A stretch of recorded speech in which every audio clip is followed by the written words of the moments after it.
Hi everybody, welcome back to our educational insight from Toronto TV. Started. 1, 2, 3, go. Hi, welcome back everyone.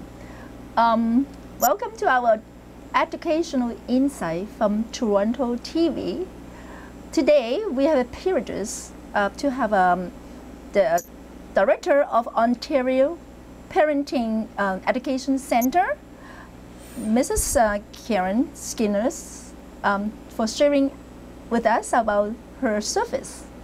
I just said before that our program is welcome everyone for sharing your good ideas, raising the new generation. So this is our privilege to have Karen here. Hi. Welcome, Karen. Hi. How are you doing? Pretty good, thank you. Nice to be here. Because I got your information from the bulletin board for most schools. Yes. So it's mentioned Parents Talk. Yes. Is it your organization name, or do you have a specific name from the service? Okay, yeah, the Parent Talk is a workshop series that we provide. And so this is something that does, we have a flyer that does get sent out through several school boards around the GTA, Durham, Peel, Toronto, and York region. And we are offering workshops in all those areas on parenting skills. So your service name is called Ontario Parenting? It's the Ontario Parenting Education Centre, and we're a non-profit organization. And Parent Talk is just the workshop series title that we offer. When was it started?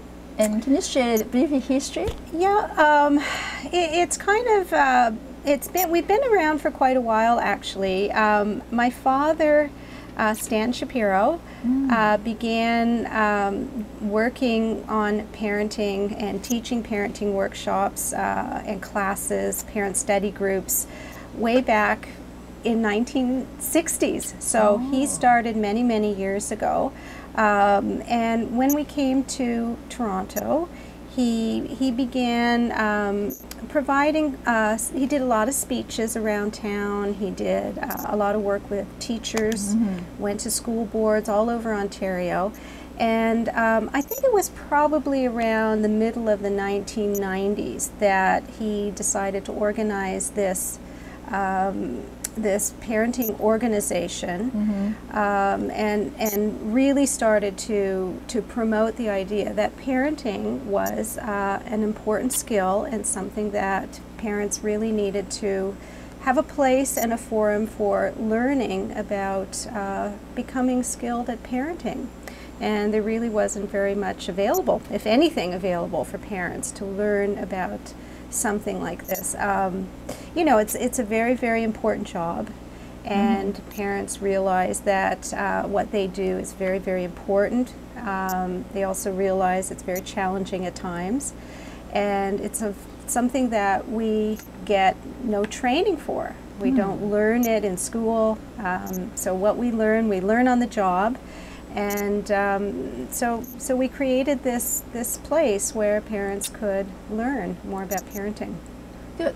So your target group is not besides parents. Is any other target group for your service? Well, we really, with the Parent Talk, it's a focus on parents, but we also provide workshops for teachers. So we do go in and do some professional development workshops, and it's all connected with classroom management and handling behavior in the classroom and improving you know, the atmosphere of the classroom, the motivation of students, and working towards getting teachers and students to be more cooperative with each other. Good. And yeah. So how about children? Do you have any specific workshop for dealing with youth and teens, kind of? Not that we give workshops for children. We don't have workshops specifically that children attend, and we try and work with the children. Our focus is on parents. Parents and teachers. And teachers, that's right. Good. Yeah.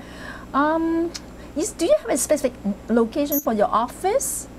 And how about I just curious, like your financial support? Do you collect kind of workshop fee? Yeah.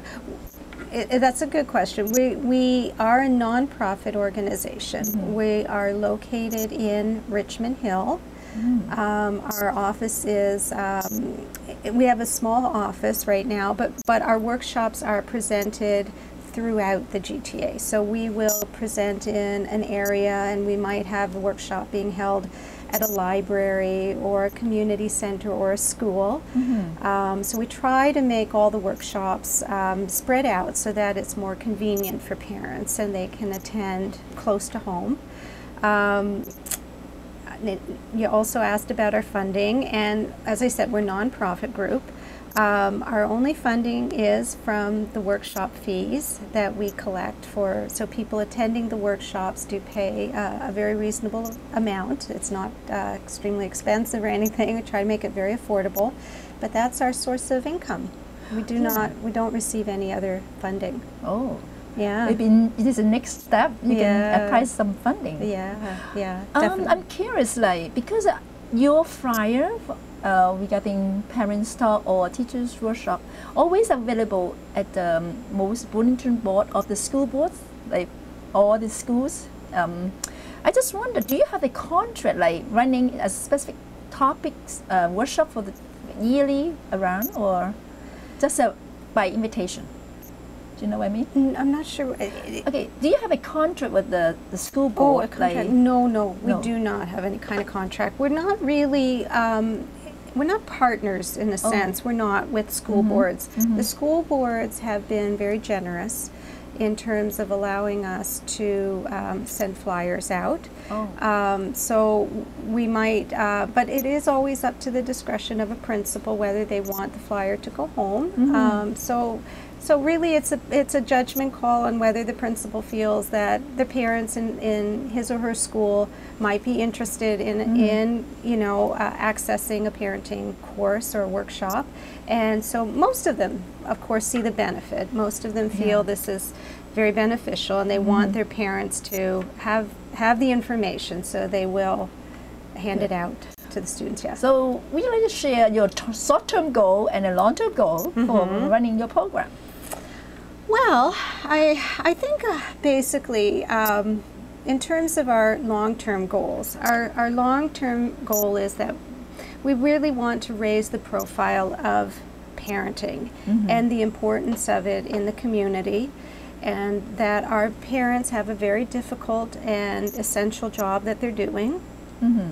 And that we really feel that if parents are skilled and really know more about children and know more about motivation and how to encourage children, that they're really going to do a fantastic job with their kids.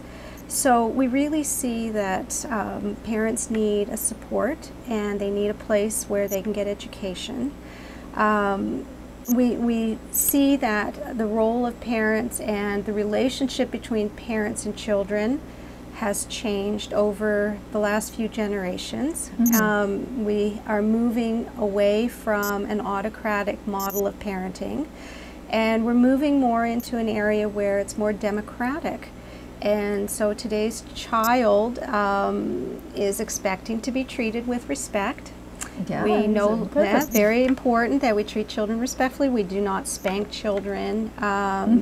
So parents need to learn skills. What should they do in terms of dealing with, let's say, misbehavior? Like parenting. With the parenting, how do we handle misbehavior? What if a child isn't listening? What if they're not taking responsibility or following some of the rules and routines that are in place in the family? So how should a parent really approach that today? So our idea is that teaching skills is essential, and giving parents some education, and taking that stigma away from the idea that someone needs a parenting course, as if, and this is not the case, as if they're not a good parent.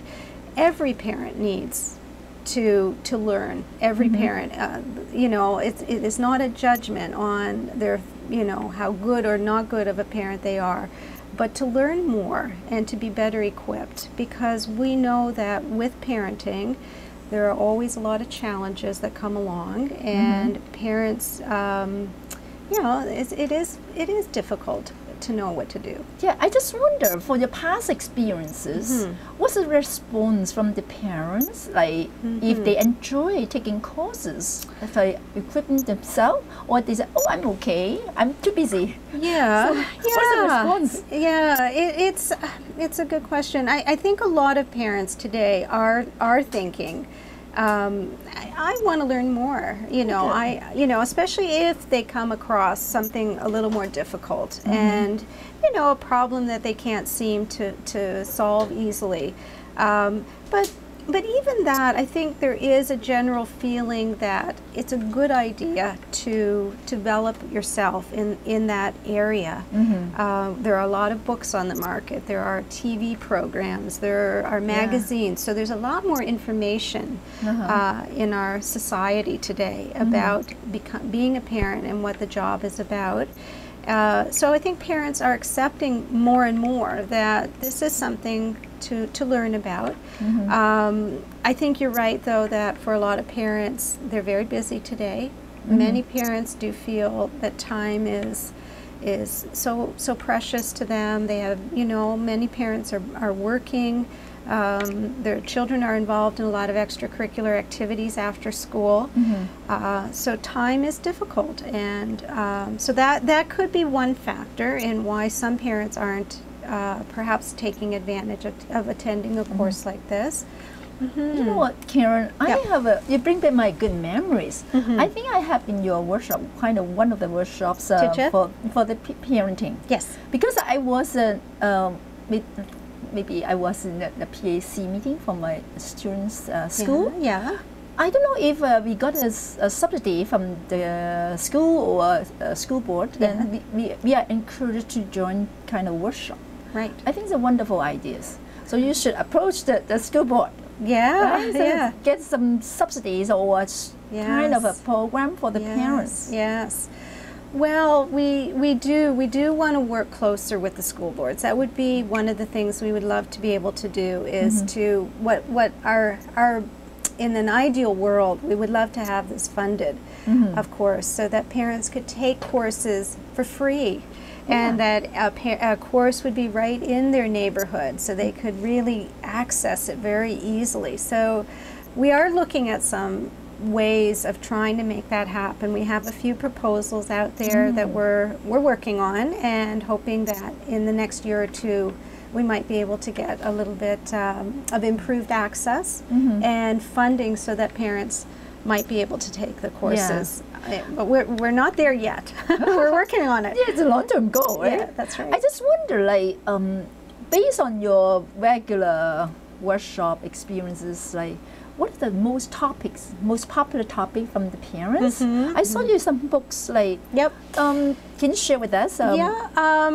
I would say the most popular topics, probably the #1 most popular topic is, what do I do when my child misbehaves? How do I misbehavior is a big one, and including everything. Misbehavior. I mean, misbehavior is an umbrella for all kinds of things. You know, my child won't eat, or I'm having trouble getting my child to go to bed at night, or my child's refusing to get their homework done, or, you know, there's just so many things depending on the age of a child. Exactly. What a parent might be struggling with, and that's a big one. And this is this book that we wrote. It's called Parent Talk, and it's called 50 Quick Effective Solutions to the Most Common Parenting Challenges. So we always found that, you know, giving a speech to a group, parents would say, well, what do I do when? What do I do when? And then the question would come about a misbehavior. So we wrote the book to give parents some quick ideas, some answers and suggestions with some strategies and tools, and ways to approach a particular problem. So that book and that topic are very, very common. Yeah, I heard that. There's another one. It's really practical. Okay, practical. Practical parenting was a little bit more like a textbook, I guess, in a sense, for parents. And we have chapters in here on all kinds of different areas of parenting. We have an area, a few chapters on communication skills, so how to talk and listen more effectively, on encouragement, things that parents need to do to help build a child's self-esteem so that the child feels confident and comfortable and happy with themselves.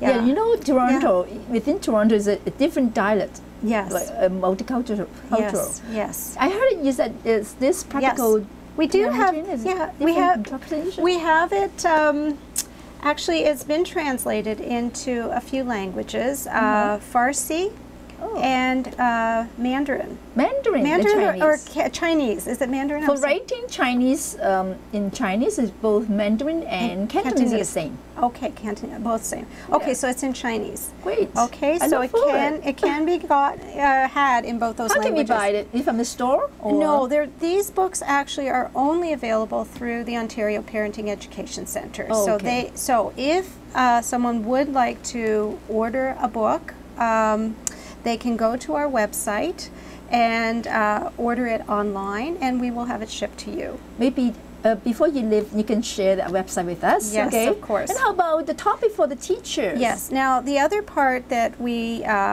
do take care of is the teachers as well. We do provide workshops for teachers.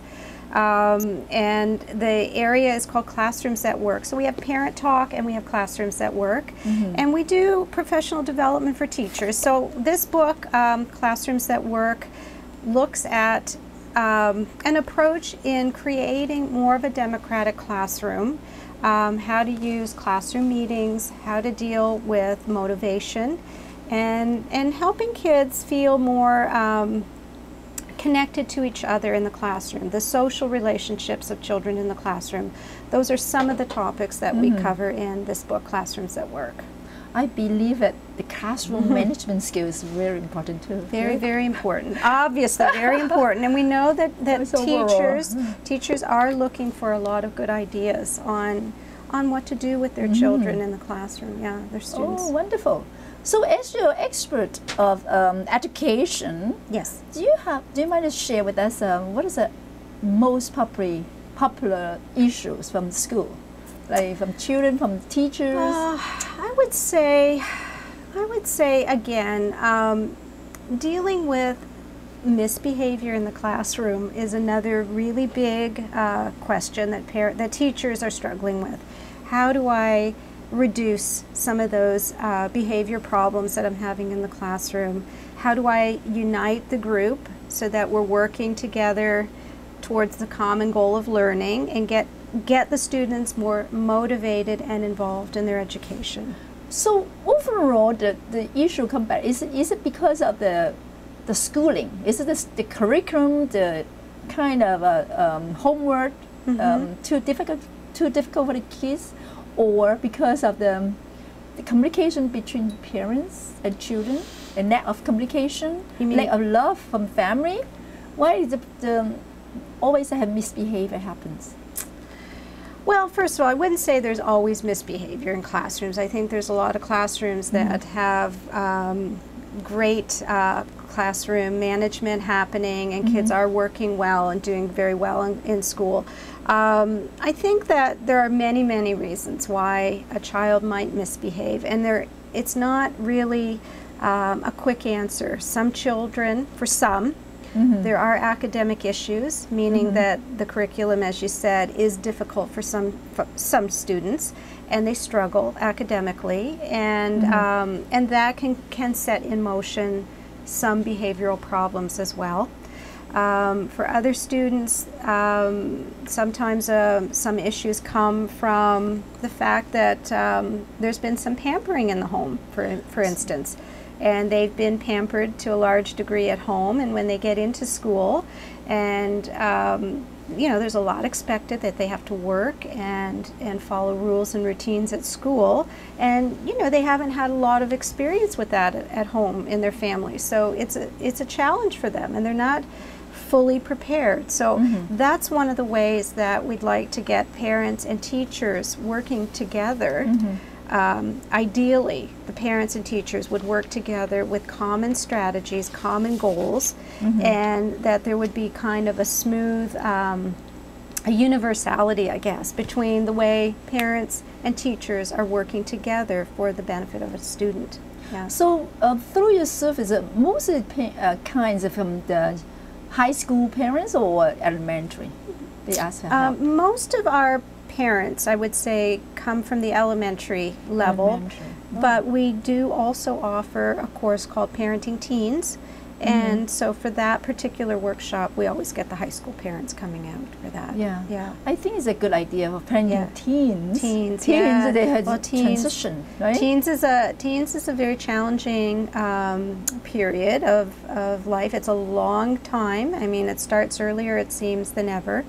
Parents sometimes say to me, you know, my 9 or 10-year-old seems to be going through adolescence already, you know, very early. So it does last a longer time, and it's more challenging. Kids are, when they're teens, are starting to separate more from their parents and becoming more of their own selves. They're individuating. They're independent. They want independence, and you know, there's a little bit more of that resistance to authority, a little, you know, at times more rebellion at times.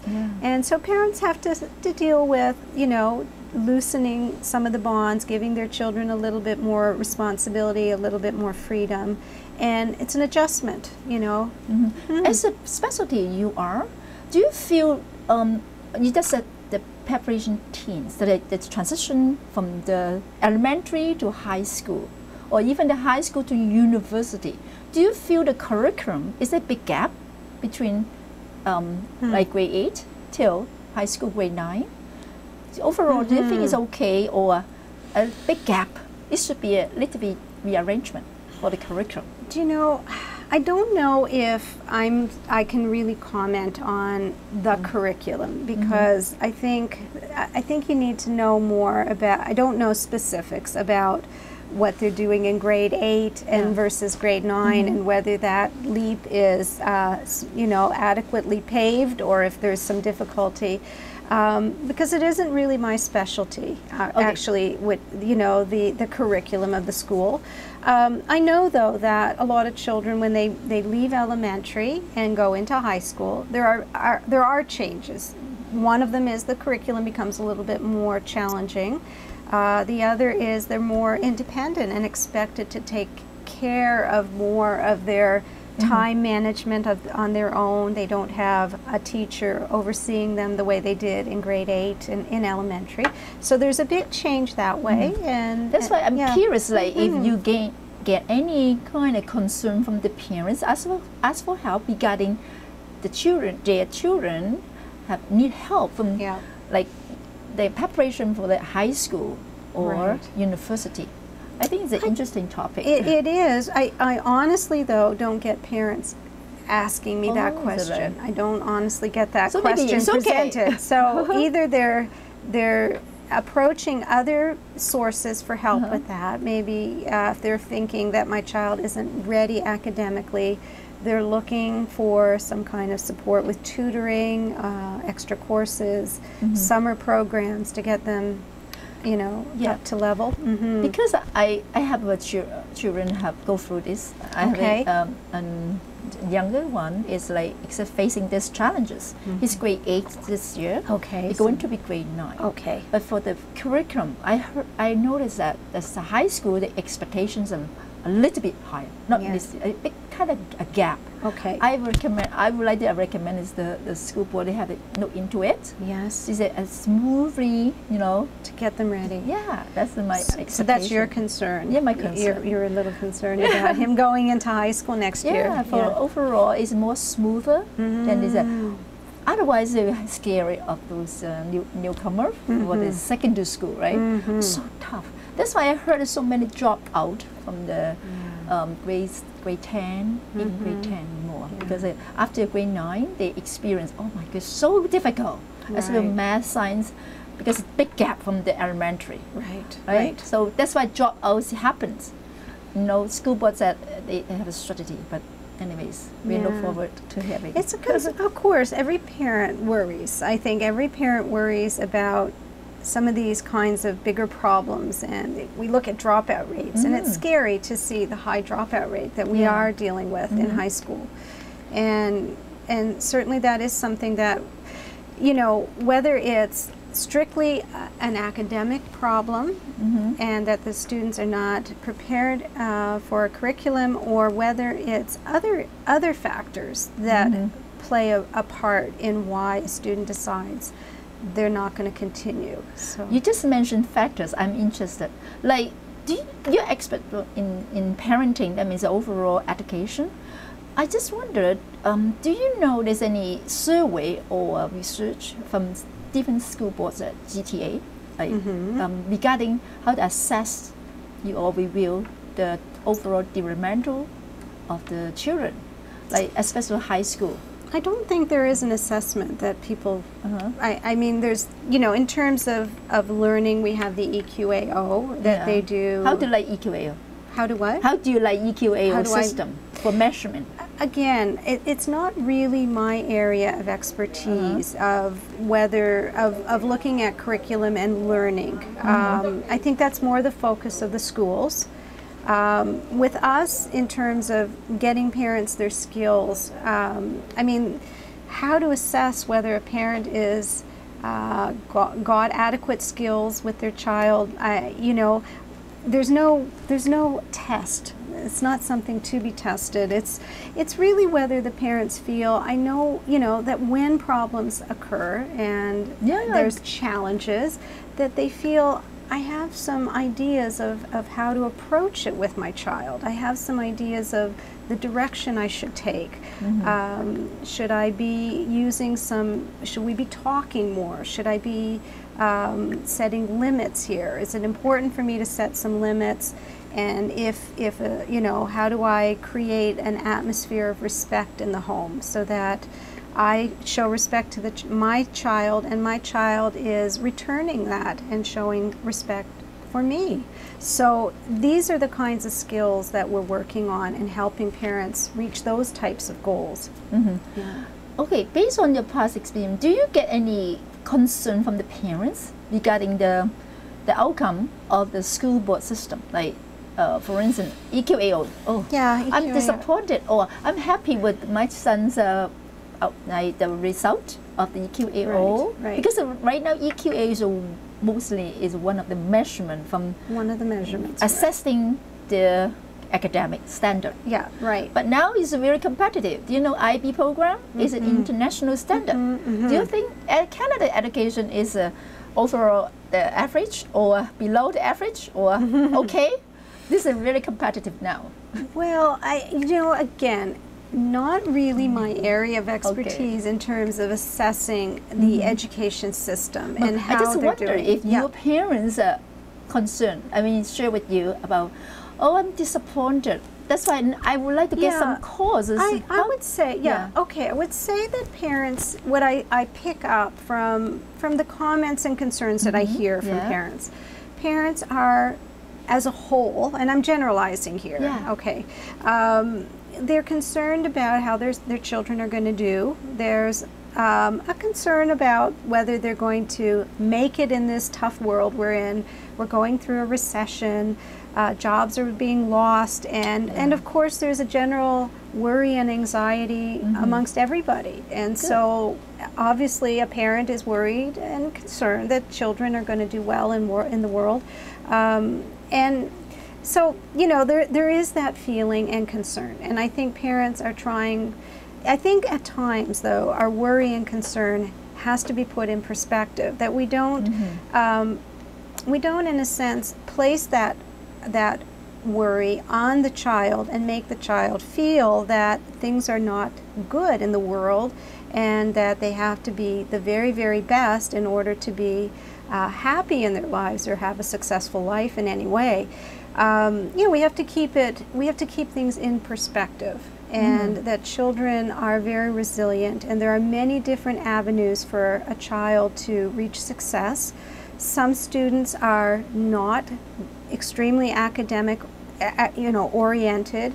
It's not their strength, and they may find that they're much happier in life doing other types of jobs and careers and directions. And we have to always look at a child and look at what that child wants and needs and the kinds of strengths and interests of that person. So, I do sense that people are anxious to some degree. And I try to help parents put that anxiety in perspective and relax a little bit, because too much pressure, when we feel anxious, we may inadvertently shift that anxiety to the child, and the child may feel anxious as well and feel that they have to be very high achievers and put a lot of pressure on themselves. And of course, putting a lot of pressure on yourself creates stress.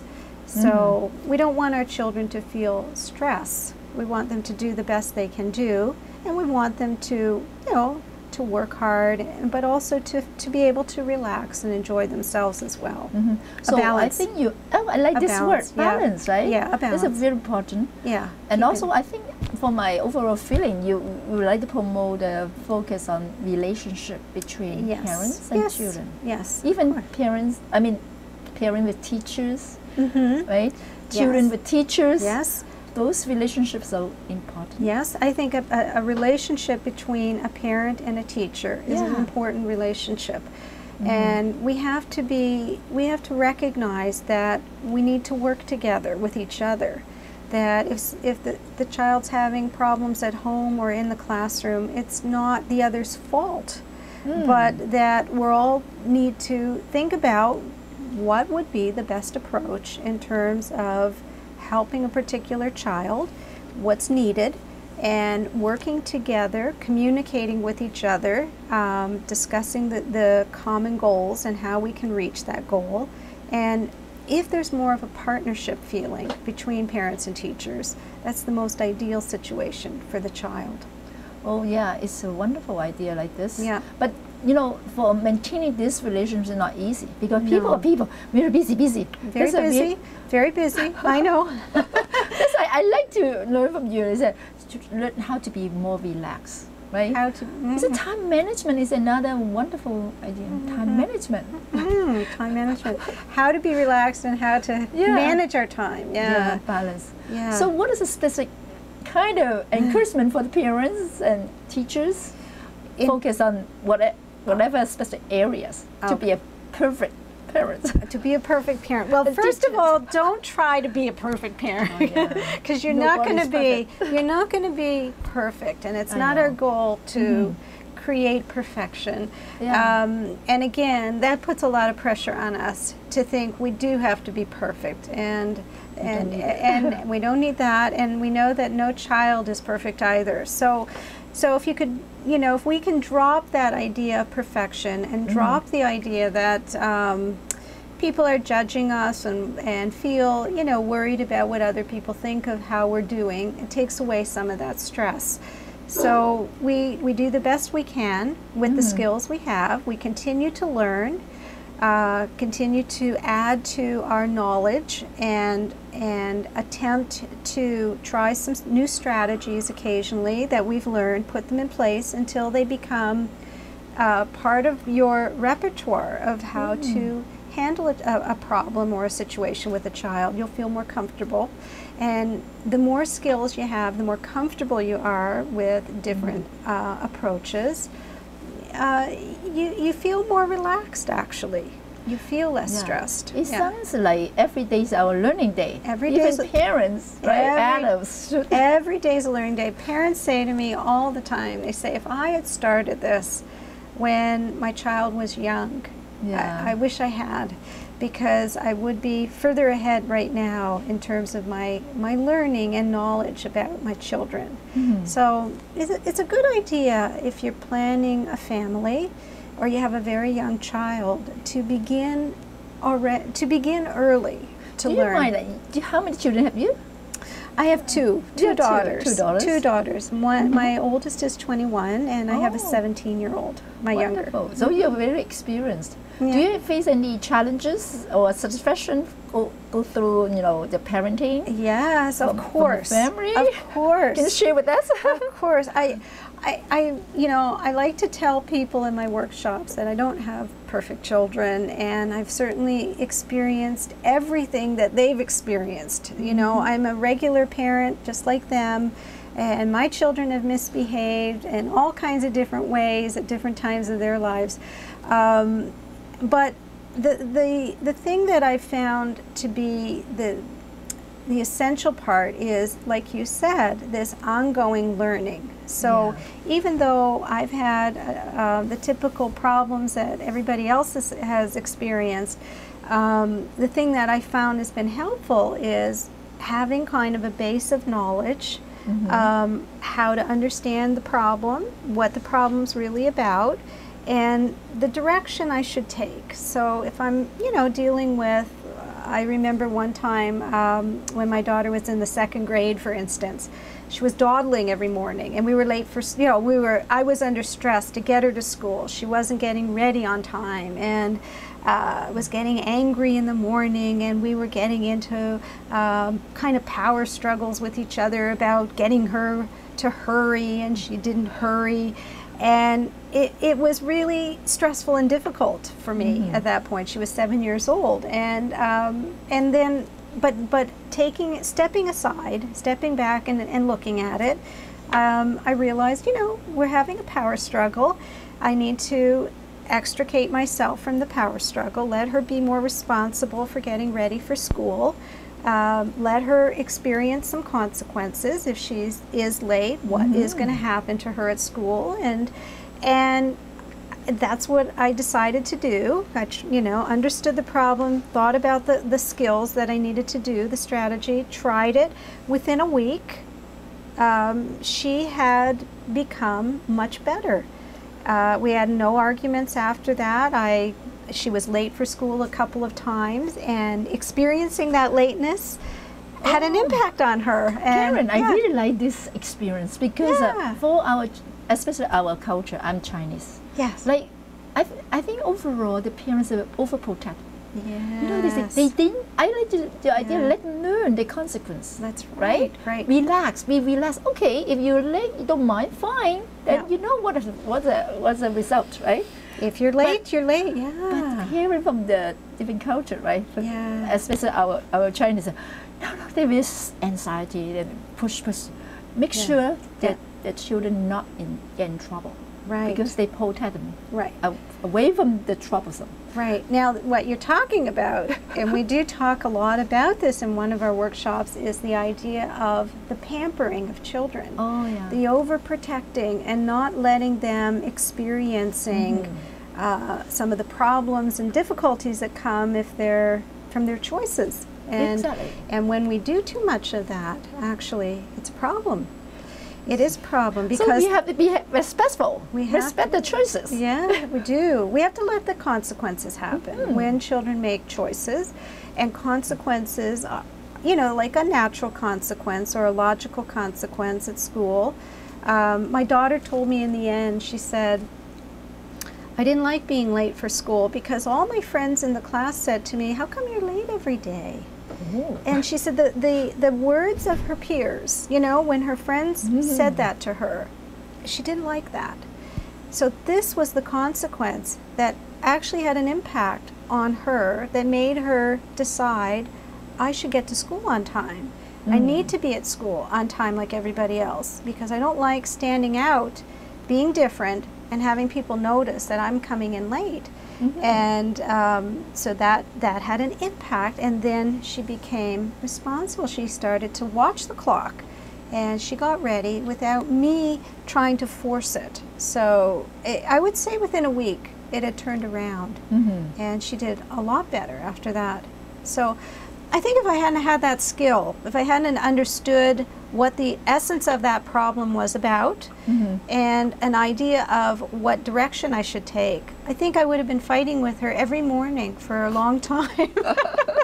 Up until now, maybe. And how about your satisfaction from your clients? I think you must honor by your parents.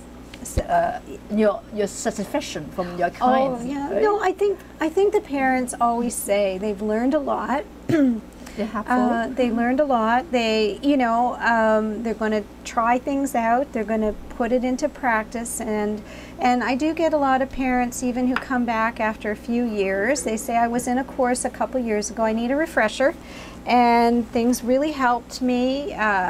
Things got much better, and so I always get very positive feedback from the courses. I'm one of your clients. Yeah, I'm really feedback. happy. I got some skills and knowledge from you. That's why I'm still around. Great, and you're still around with your still going. Yeah.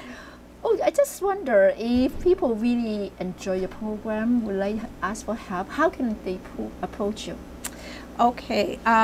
First of all, we do send out a flyer. With certain. Is this flyer? This is our flyer. This is one of our flyers from this past last year. I think this was. Now, certain school boards will allow it to go out. Not every school board, unfortunately. Not everyone gets it. No, not some of them don't. But the ones who do would get this home. With your child will bring it home, and on the back is the schedule of all the workshops in your area. You can always log on to our website, and our website is www.practicalparenting.ca. On the website, you can register online for any workshops. You can order any of our books that we have available. And if you'd also like to get some service that's more personalized, we found one of the things that's happening more and more is that parents really want somebody to talk to individually. They love coming to the workshops, which are education based, but some of them really just need specific help with a particular problem. And so we do offer one-on-one parent counseling. And so that's another service that you can either give us a call at our office or get online and contact us through that. Okay, so I can give you our phone number if you do want to call. Yeah. It is 905-508-5240. And yep, either that or even an email. I can give you our email address as well. Would you like that? Yeah, sure. Yeah, the email is parenttalk@simpatico.ca. So it's PARENTTALK, all one word, @simpatico.ca. So send us an email, give us a call if you'd like to arrange for something more individualized. If you do want to attend a workshop, go to our website. Our spring workshops are finishing up at this point. There will be more workshops starting in the fall. If you log on sort of at the end of the summer, you'll get our fall workshop schedule then. Thank you so much, Karen, for You're sharing welcome. your You're excellent idea with us. Thank you for inviting me. It was great. Wonderful to be here. Actually, ladies and gentlemen, we have just have an interview with the director from the Ontario Parenting Educational Center, Karen Skinnerless. Oh, I learned a lot from her, especially some simple wording like consequence. Yeah. You let the children learn the natural consequence. Yes, very good. Don't be too overprotect them, right? Right. Good. And I like to learn from one thing is stay calm. Is it Yes, right? It's very yes, important. very Stay important. calm for both sides. Yes. Right? Yeah. Because Keeping if your you cool. Yeah, if you stay calm, then you get ideas how to solve the problem. Yeah. Yes. And one more thing is how to do as parents is that how to release our stress, right? Yes. Time management and stress management Yes, skills. yes, yeah. Good. It's a non-stop learning. It's every day is our learning day, Yes, right? So very much. don't give up. If you have any problems, stay calm. Contact Karen. So the website again is www.practicalparenting.ca. Practicalparenting.ca. Thank you very much, and see you next time. Great. Thank you, Carol.